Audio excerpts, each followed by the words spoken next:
everyone. Welcome to Parenting 101 with Mama Carrie. I'm Mama Carrie, also known as Jess Carrie. Good to meet you. Today, I'm going to talk about one of the number one things that I feel is important in raising godly, self-confident children, and that is consistency. And what I mean by that is consistency in discipline. So as you are raising children, it's incredibly important that you have rules and consequences in your home. And here's why. Can you just imagine for a minute a society where there were no laws and there were no consequences? If you walked outside your home and someone stole your purse, no consequences.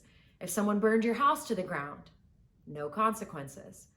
If someone stole your car and parked it in Timbuktu, no consequences. Can you imagine how that would change the way that you interacted with your world? First of all, you'd probably become a lot more defensive, right? You'd be a lot more violent. You'd be a lot more suspicious of others. You'd probably deal with a lot more anxiety and stress. Well, the same is true of our children.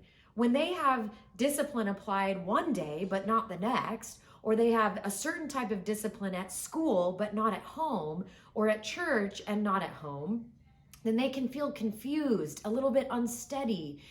It can cause them to pull away from a parent. A parent that is inconsistent is unpredictable, is untrustworthy in certain ways. And so that is why consistency is so critical in building self-confidence in your child. Now, it's important to start your consistency and discipline very early as you can.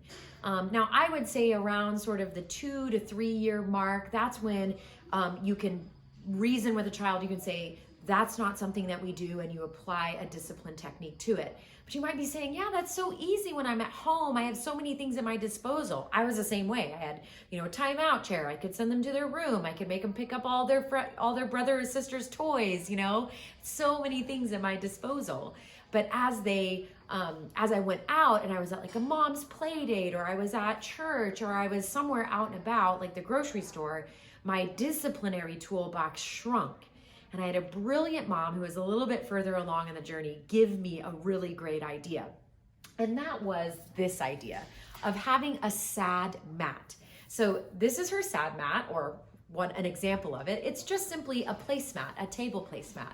And she would take it with her everywhere she went.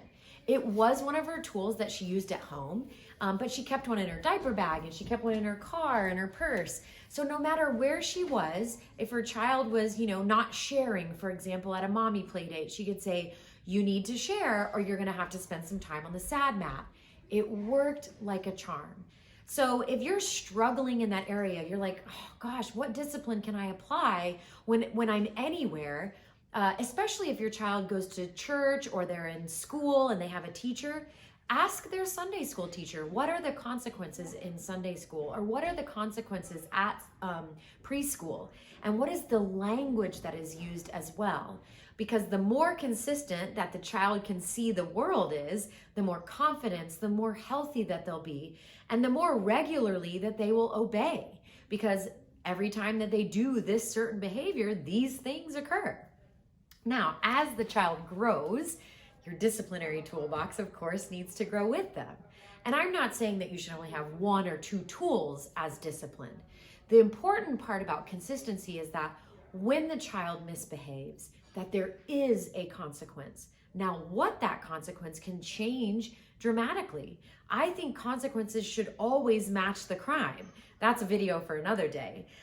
But you want to make sure that you have multiple disciplinary responses in your back pocket so that you can administer those consequences at any given point. As I mentioned, little kids, it's important that when they misbehave, the consequence happens right away. Otherwise, they'll forget what had happened, and they won't understand that when they get home, they have to have a timeout because they had a tantrum 2 hours ago. They will not remember that at all. And so don't even bother. If you're not going to apply a consequence right away, don't bother doing it, especially with little kids. But as they get older, we're talking like 5 to, my kids' age is 11 and 12, you can say, if you continue squabbling with your sister, when you get home, you're going to actually do all the dishes. they'll understand that the squabble was what got them the chore. But it doesn't really work with little kids. Okay, now, this is the last thing that I'll say about staying consistent. Don't make empty threats. Do not threaten a consequence that you are not comfortable administering. And here's a good example. I had a mom friend once say, if you throw that toy one more time, we're not going to Disneyland. And I was like, I even know that's not real. This woman had plunked down thousands of dollars to go to Disneyland. That kid was going to chuck that truck no matter what she was going to say. And so don't make empty threats, and don't choose consequences that you're not okay with. Don't threaten your child that you're not going to go see grandma for Easter, because that not only punishes the child, that punishes you and your mother. So just choose consequences that you're fully happy applying. And that ranges parent to parent. That ranges from child to child. Here's a good example. My son, if I sent him to his room, that wasn't a punishment. That was joy-filled.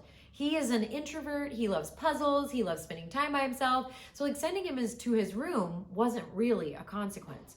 My daughter, on the other hand, sending to her room was like sending her into oblivion.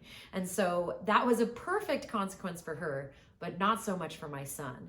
So get creative in what your discipline is, but make sure that you are consistent. If you say you're going to do something, make sure that you do it. Get that follow through. Now, I hope that was helpful to you. Give it a thumbs up. Definitely subscribe to the channel. And if you know a friend that this would be useful for them to learn, send it to them too. Thanks a lot and have a beautiful day.